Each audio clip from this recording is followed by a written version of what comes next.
खबरें जो आपको सीधे जोड़ती हैं हमसे, जिनका आपकी जिंदगी पर होता है सीधा असर। खबरों की वही तस्वीर, बिना बदले बिना डरे, जज्बा सच का लिए, सच दिखाते हैं। जो लोकसभा निंदा प्रस्ताव जो रखा गया उसको लेकर आप क्या कहते हैं? देखिए, आज का दिन एक ऐतिहासिक दिन है। दुनिया के सबसे बड़े लोकतंत्र भारत की संसद में, नवगठित संसद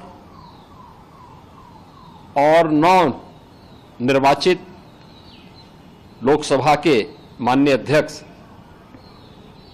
श्री ओम बिरला जी ने आपातकाल के 50 वर्ष पूर्ण होने पर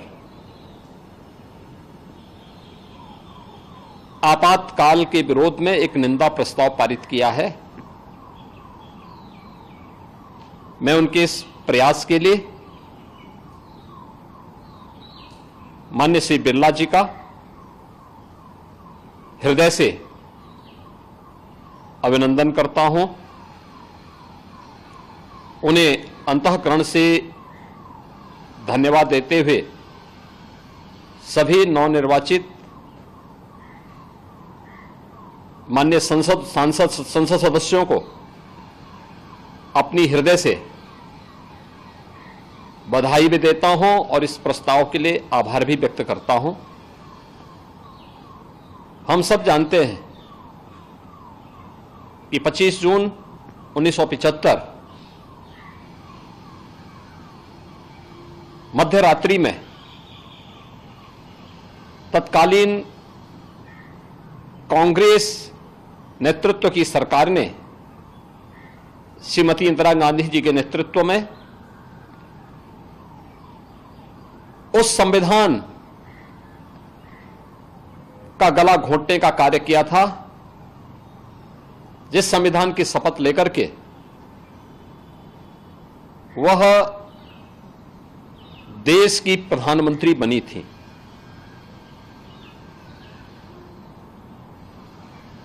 यानी केवल संविधान का गला घोंटने का उनकी प्रयास, कुत्सित प्रयास थे, बल्कि एक प्रकार से लोकतंत्र की हत्या करने का प्रयास था।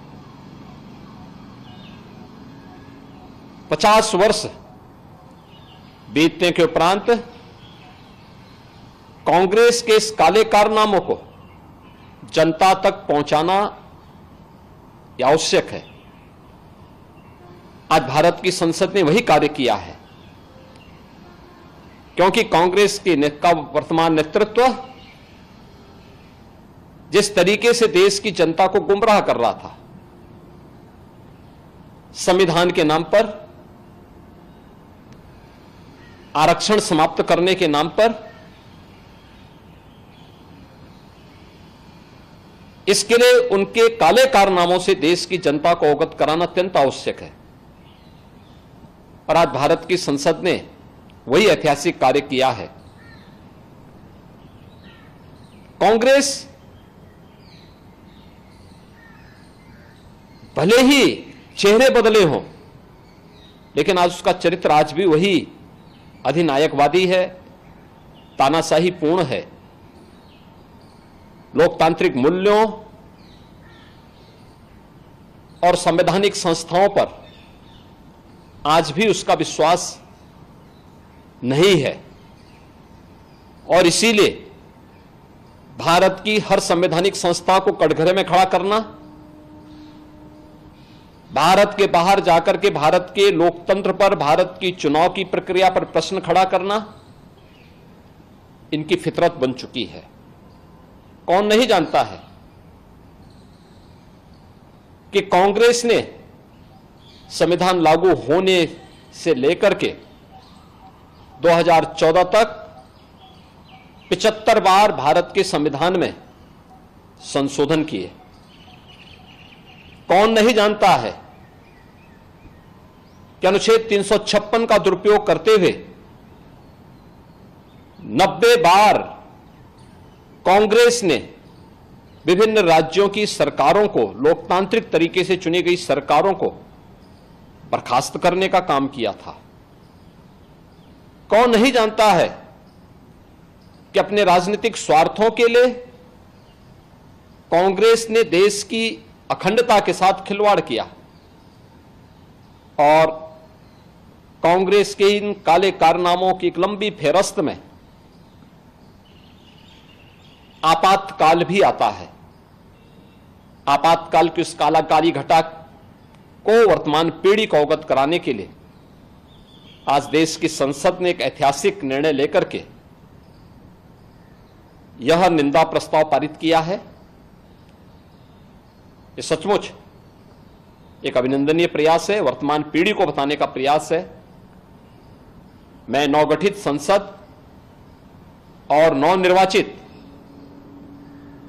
लोकसभा के माननीय अध्यक्ष श्री ओम बिरला जी का इस साहसिक कदम के लिए हृदय से अभिनंदन करता हूं।